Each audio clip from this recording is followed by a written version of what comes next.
کربلا میں جو بھی آیا آپ دیکھ لیجئے نا, یزید کے 14 بیٹے بتائے جاتے ہیں, کوئی بھی نہیں کہتا میں یزید کی اولاد میں سے ہوں. امام زین العابدین ایک ہی بچے تھے نا کربلا میں.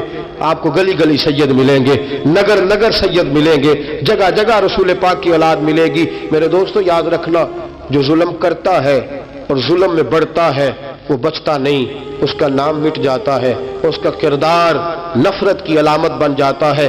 زندگی آپ بھی گزار رہے ہیں, وقت میں بھی بتا رہا ہوں. یاد رکھنا, خیال رکھنا, اگر ظالم بنو گے تو مٹ جاؤ گے, اگر ظالم بنو گے تو ختم ہو جاؤ گے, اگر ظالم بنو گے تو تمہارا نام لینا لوگ پسند نہیں کریں گے. ظلم کا نشان بن کے نہ رہنا, محبت کی علامت بن کے رہنا. اگر کبھی مار بھی کھانی پڑی تو وقتی طور پہ کھا جانا, تھوڑی دیر کے لیے مار کھا کے دیکھنا.